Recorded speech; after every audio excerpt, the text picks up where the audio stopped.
Muy buenas noches, queridos amigos televidentes, bienvenidos a Noticias Soromar Dominical. A partir de mañana empezará a regir el aumento del IVA al 15% en el país. Los ecuatorianos pagarán una nueva tarifa que se cobrará en unos 208 productos de la canasta básica. El alza se reflejará, por ejemplo, en la compra de vehículos, electrodomésticos, servicios de streaming, servicios financieros, entre otros. Aquí empezamos.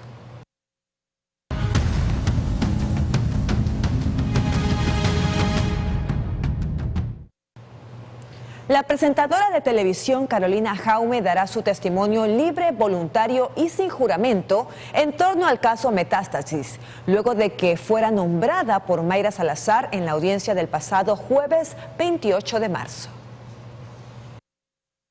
Este martes 2 de abril se llevará a cabo una nueva audiencia en torno al caso Metástasis, investigación que lidera la fiscal general del Estado Diana Salazar. En la presente auditoría se espera que Carolina Jaume, nombrada por Mayra Salazar en su testimonio anticipado del pasado 28 de marzo, brinde su testimonio libre, voluntario y sin juramento ante la fiscalía, aunque no acudirá a la entidad, puesto que lo hará de forma virtual. Las versiones de Jaume se dan luego de que Salazar aseguró que una amiga suya fue detenida en diciembre de 2022, y ella le ayudó para que no fuera enviada a un pabellón durante el día que estuvo en prisión. Al salir de la cárcel, según la versión de Mayra Salazar, esta amiga la buscó y le entregó una agenda en la que constaban los operadores de Javier Jordán, supuesto socio del narcotraficante Leandro Torero. ¿Recuerda o conoce usted el nombre de aquella amiga? Sí, señora fiscal, esta amiga es la señora Carolina Jaume.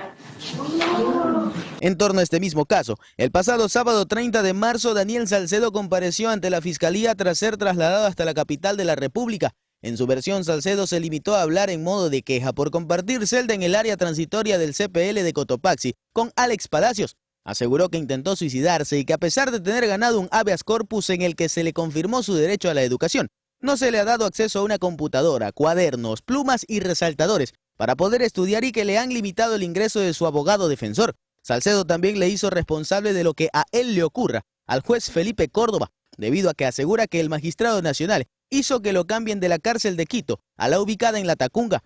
En este mismo ámbito, este fin de semana trascendió la información de que Salcedo habría llegado a un acuerdo de cooperación eficaz. Sin embargo, horas más tarde, la Fiscalía del Ecuador exhortó a no difundir información no oficial para no entorpecer los procesos. Ligner Mendoza, Noticias Soromar. Este domingo 31 de marzo se conoció el traslado de Pablo Muentes a la cárcel La Roca de Guayaquil. El ex legislador social cristiano y procesado en el caso Purga estará en la misma prisión que Wilman Terán, expresidente del Consejo de la Judicatura y procesado en el caso Metástasis. Terán fue trasladado el pasado sábado 30 de marzo junto a Carlos Edwin Angulo Lara, alias Invisible, de la organización terrorista Los Lobos, y vinculado al crimen de Fernando Villavicencio, además de Julio Ernesto Velasco Pilamunga, cabecilla de la organización terrorista ERE. Pablo Muentes, ex legislador social cristiano, está en prisión desde el pasado 5 de marzo de 2024.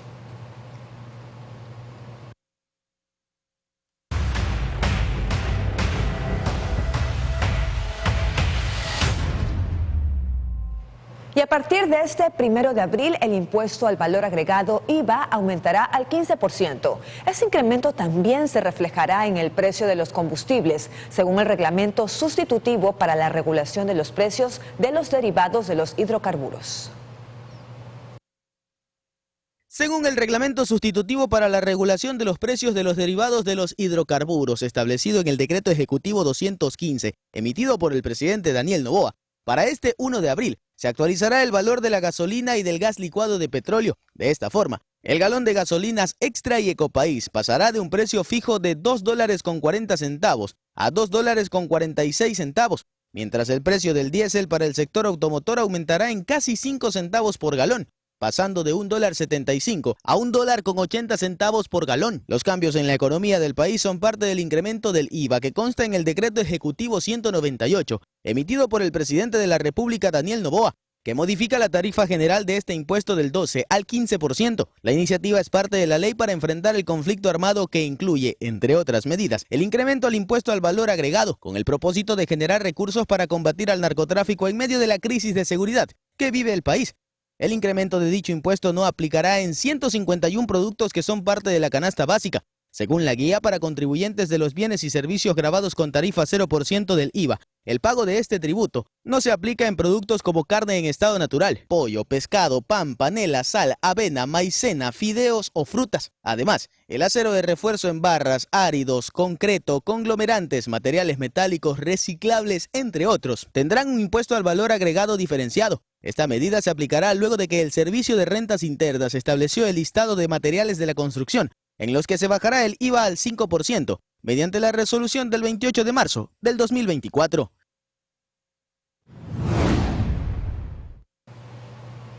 Mediante el decreto 213, el presidente Daniel Noboa dispuso la creación del Comité de Manejo de Crisis, esto como mecanismo para enfrentar la inseguridad. El estado de excepción está a días de culminar y con la finalidad de buscar mecanismos para enfrentar la inseguridad, el presidente Daniel Noboa suscribió el decreto 213, con el que crea un comité del manejo de crisis. Según Noboa, este será un órgano directivo de alto nivel, encargado de unir acciones interinstitucionales de la función ejecutiva en momentos de crisis de seguridad para la toma de decisiones inmediatas. El organismo estará compuesto por el presidente o su delegado, quien lo presidirá. Además, los titulares de las siguientes entidades: de Seguridad Ciudadana, Protección Interna y Orden Público, de Defensa Nacional, de Gobernabilidad y Gestión Política, del Sistema Nacional de Inteligencia y el titular del Organismo Técnico del Sistema Nacional de Rehabilitación. Pero esta no es la única medida adoptada por el Ejecutivo para enfrentar la inseguridad. A la par de la creación del Comité de Manejo de Crisis, suscribió el Decreto Ejecutivo 214, con el que modifica el Decreto 988, firmado el 29 de diciembre de 2011, mediante el cual se creó el Sistema Integrado de Seguridad ECU 911. Este cambio implica que instituciones públicas como la Agencia Nacional de Tránsito o el Ministerio de Telecomunicaciones puedan ser solicitadas por el Comité Intersectorial del Servicio de Seguridad ECU 911, con el fin de brindar apoyo técnico en sus funciones. Yanis Andrade, Noticias Oromar.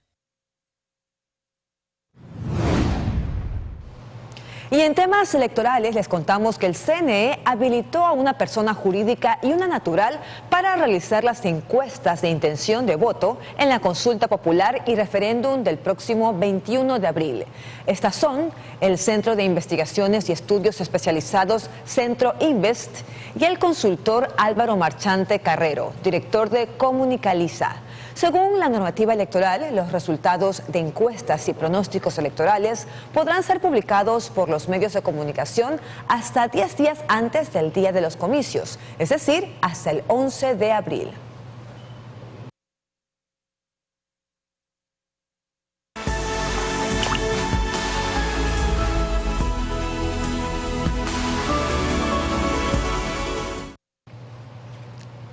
Y en nuestro segmento Guardianes del Pacífico les contamos que la acidificación de los océanos es el proceso por el cual el agua del mar se vuelve más ácida debido al exceso de dióxido de carbono. Este fenómeno afecta en los procesos fisiológicos de algunas especies marinas. Los océanos son esenciales para la vida humana y para los sistemas climáticos del planeta. La alteración de su composición química supone un gran problema. El aumento de dióxido de carbono en la atmósfera ha causado la disminución del pH marino. Este fenómeno se denomina acidificación oceánica. Cuando hablamos de acidificación oceánica, nos estamos refiriendo a uno de los elementos de cambio climático y puntualmente al que está afectando directamente a nuestro océano. Básicamente es una alteración en la química del agua que hace que las condiciones ya no sean las adecuadas para los organismos que viven ahí, especialmente los que tienen conchas o elementos que tienen carbonatos, o sea, camarones, ostras, mejillones, todos los tipos de almejas. Y también se ha visto en otros animales, como en peces también. Lo que es especialmente preocupante en la acidificación oceánica es su impacto directo a los ecosistemas marinos. Esto podría ocasionar que ciertas especies marinas que conocemos, por ejemplo, el camarón y la concha, no puedan formarse adecuadamente. También existen consecuencias como la mortalidad. Se han visto, por ejemplo, desde tal vez lo más agresivo, directo, es que se empiezan a solubilizar, o sea, se disuelven todas estas estructuras calcáreas, ¿no? Las conchas, depende de la especie, depende del ciclo de vida. Sabemos que para la mayoría de organismos, cuando son larvas, es decir, cuando son los bebés y niños de los animalitos, son sumamente vulnerables. En esos casos hallamos mortalidades. En estadios un poco más grandes, lo que sería equivalente a lo que decimos juveniles, que serían como los adolescentes o jóvenes de estos animales, camarones, conchas y demás, vamos a encontrar efectos de disminución de crecimiento, efectos de menor efectividad reproductiva. Una parte significativa de la economía del ser humano depende de alguna forma del ecosistema marino. Ante la disminución de ciertas especies, sus costos podrían elevarse eventualmente. El cambio climático implica que las condiciones del planeta van a verse alteradas de una manera que para los humanos no son convenientes, que disminuyen nuestra capacidad a la larga también de supervivencia. Por ejemplo, en el caso de acidificación, sabemos que afecta a especies de las cuales nosotros dependemos para alimento. Ese es uno de los principales efectos. Es importante conocer si se está haciendo algo en contra de la acidificación oceánica. Es como tratar de que no incremente más, porque ya el proceso está arrancado, es un proceso que está existente, pero aún no estamos en el punto de no retorno. Se logró que estén incluidos desde el marco legal 2 artículos que resaltan y reconocen la necesidad de investigar sobre este tema para mitigar, para reparar, para la adaptación.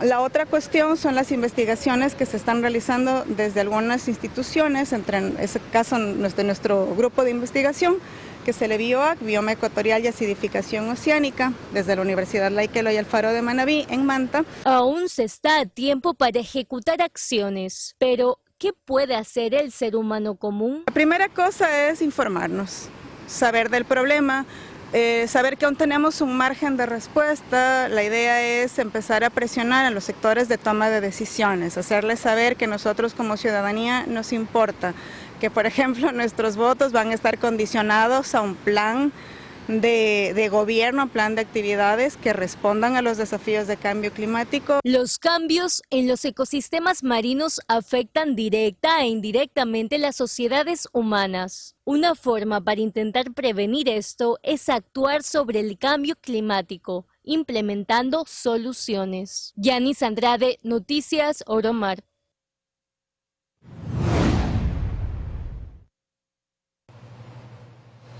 Es momento de una pausa, pero al regresar les contaremos los últimos hechos de violencia que ocurrieron el fin de semana. Ya regresamos.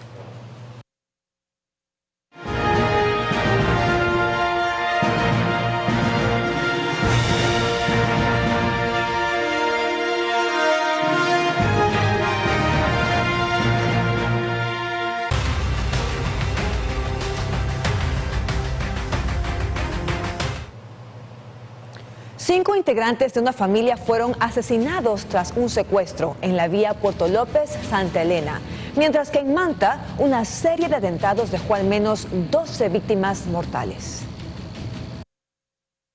Apenas inició el primer día del feriado de Semana Santa cuando se reportó el hallazgo de 5 cuerpos en una vía que conduce de Puerto López a Santa Elena. Todo comenzó con un secuestro perpetrado la noche anterior a un grupo de 11 personas, entre ellos 5 menores de edad. Un hombre relató que cerca de 20 sujetos encapuchados ingresaron a la habitación del hotel donde se hospedaban, les arrebataron sus pertenencias y luego los llevaron en contra de su voluntad hasta Yampe, sector 5 Cerros. 16 horas que empezó ya las operaciones tácticas policiales, dar con el paradero de los presuntos autores de este lamentable hecho de sangre. Como resultado de la intervención que se la ejecutó en la ciudadela Luis Genco, al momento se tiene como resultado dos personas detenidas.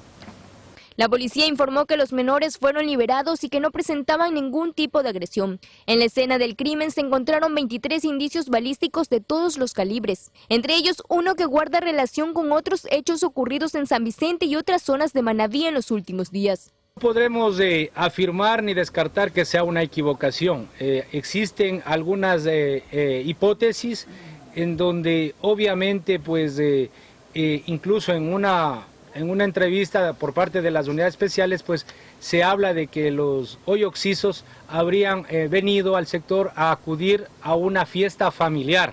Y obviamente como quizás no había dónde alojarse, buscaron este hostal. Horas más tarde en Manta, se reportaron 3 ataques casi que simultáneos. El primer caso ocurrió en el barrio La Pradera. Allí 4 hombres murieron en el sitio, entre ellos un militar en servicio activo, y otros 3 fueron trasladados heridos a una casa de salud. Sin embargo, el mediodía de este sábado se confirmó el deceso de uno de ellos. El otro hecho violento ocurrió minutos después en el barrio Don Calderón, donde 3 personas murieron. Lo que se investigó y se sabe hasta ahora que los señores se encontraban en una esquina que hay una pequeña choza, estaban conversando, llegó un vehículo y les disparó contra su humanidad. Mientras que en Seibo Renacer, 3 hombres fueron ultimados a balas cuando se encontraban dialogando. Verificando el tema del barrio La Pradera, es casi igual al de Don Calderón. La pequeña hipótesis que hay es que tiene relación, ya que en La Pradera utilizaron fusiles, arma 9 milímetros y otra arma que se recogió un indicio que no me recuerdo, y en Don Calderón pues se utilizó una 9 milímetros. Y fue parecido, ¿no? Un vehículo llega y comienza a disparar sobre la humanidad de las personas que se encontraban reunidas en un lugar del sector. Y ya en horas de la mañana de este sábado, un hombre fue asesinado en el barrio Santa Lucía de la parroquia Eloy Alfaro. La víctima tenía 24 años de edad. Hasta el momento, la provincia registra 180 asesinatos en lo que va del año. Mirly Macías, Noticias Romar.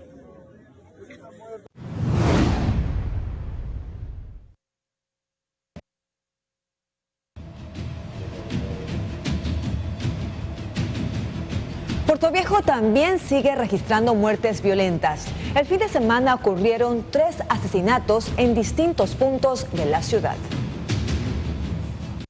El primer crimen ocurrió en la calle 10 de agosto de la parroquia Colón. Allí sujetos desconocidos asesinaron a Luis Mario Zambrano Briones, de 21 años.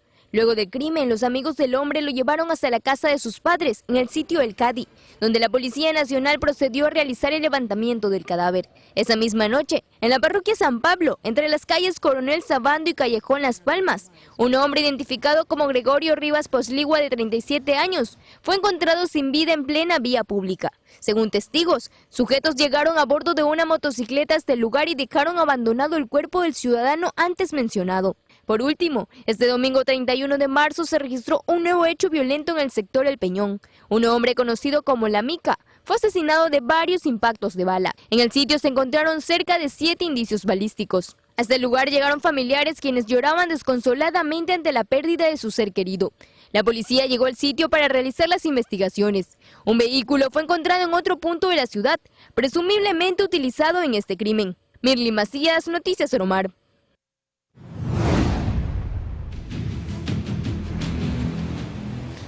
Con esto cerramos nuestro noticiario. Ha sido un gusto poder compartir la información con ustedes y los invitamos a que sigan en sintonía de Oromar Televisión, al igual que nuestros noticieros, a partir de mañana a las 6 horas. Muy buenas noches.